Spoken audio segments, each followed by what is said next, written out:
Imagínate esto, estás en 1541, en medio de una selva tan espesa que no puedes ver ni tus propios pies. Tienes hambre. Los mosquitos te están cenando vivo, y de repente, escuchas un grito de guerra que te congela la sangre. De la espesura no salen hombres con lanzas, sino mujeres altas, musculosas, con el cabello largo al viento y una puntería con el arco que dejaría a Legolas en ridículo. ¿Es una alucinación por el calor, o acabas de encontrar a las guerreras más famosas de la mitología en el lugar menos esperado del mundo?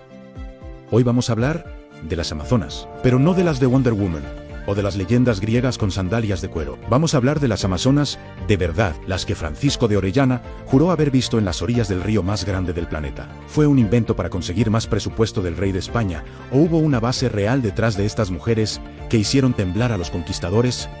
Prepárate, porque hoy vamos a separar el chisme histórico de la realidad científica en una aventura que te va a volar la cabeza. Empecemos por el principio, porque para entender el lío en el que se metió Orellana, hay que entender que tenían los españoles en la cabeza. En aquella época, los europeos estaban obsesionados con los mitos griegos.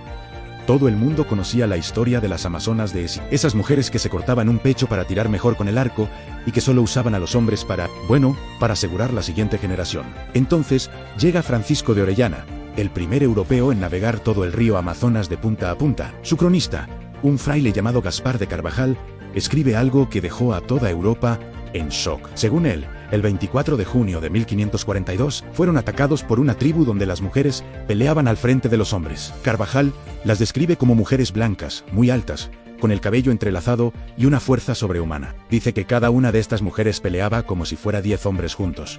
Pausa un segundo. Vamos a meterle un poco de exageración y realidad aquí. Mujeres blancas en medio de la selva en 1542...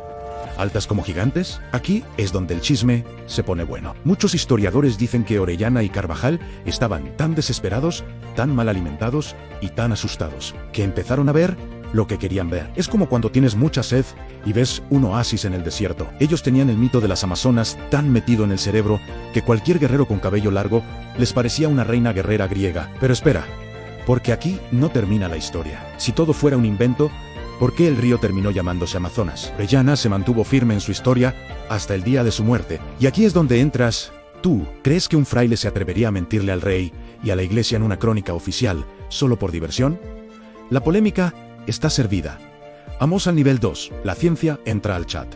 Durante siglos, la gente se rió de Orellana. Pobre Francisco, se volvió loco en la selva, decían. Pero en las últimas décadas, la arqueología moderna ha empezado a encontrar cosas que nos hacen decir: un momento, quizás no estaba tan loco. Se han descubierto restos de sociedades complejas en la cuenca del Amazonas que eran mucho más grandes y organizadas de lo que pensábamos.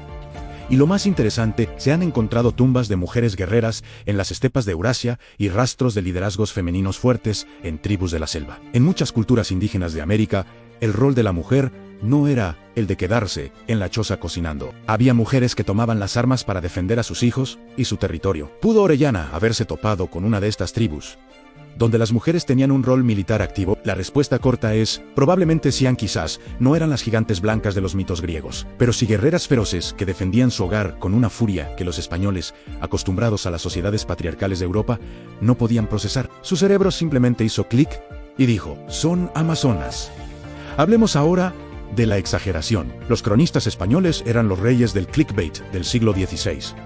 Si decías que habías encontrado a unos indios normales, nadie te hacía caso. Pero si decías que habías peleado contra las míticas Amazonas, ¡boom!, te volvías viral en todas las cortes europeas. Orellana necesitaba que su expedición pareciera la cosa más épica de la historia para justificar que se había perdido, o más bien, que había abandonado a Gonzalo Pizarro y que había descubierto un reino de riquezas inimaginables. Entonces, el ángulo es este. Las Amazonas de la selva fueron una mezcla de realidad impactante y marketing extremo. Orellana vio mujeres peleando, algo que ya de por sí era impresionante, y lo decoró con los adornos del mito griego para que su historia fuera imposible de ignorar. Fue el primer gran storytelling de Latinoamérica. Pero no nos quedemos solo con el chisme. La existencia de estas historias cambió el mundo. Gracias a este mito, se exploró el río más largo del mundo. Se mapearon territorios desconocidos, y se creó una mística sobre la selva que todavía hoy nos atrae. Las Amazonas se convirtieron en el símbolo de una tierra indomable, poderosa y femenina. Ahora, miremos a cámara y hablemos de tú a tú ¿Te has fijado cómo la historia siempre trata de borrar a las mujeres que pelean? Siempre dicen que fueron un mito, que estaban locos, que eran hombres con pelo largo. Pero la evidencia arqueológica nos dice que las mujeres guerreras han existido en casi todas las culturas. Quizás las amazonas de Orellana no usaban cascos de oro, pero eran reales en su valentía. Llegando al final de esta investigación, ¿qué nos queda? Nos queda un río que lleva su nombre, una selva que guarda sus secretos y la certeza de que la historia es mucho más compleja de lo que nos cuentan en los libros aburridos. Las amazonas fueron reales en la medida en que representaron la resistencia de los pueblos originarios contra la invasión. Fueron el primer gran muro que se encontraron los conquistadores en veredicto final. ¿Mito o realidad? Fue una realidad aumentada por el miedo y la cultura de los españoles. Orellana no mintió sobre la lucha, pero sí le puso filtros de Instagram a la apariencia de sus oponentes. ¿Y tú?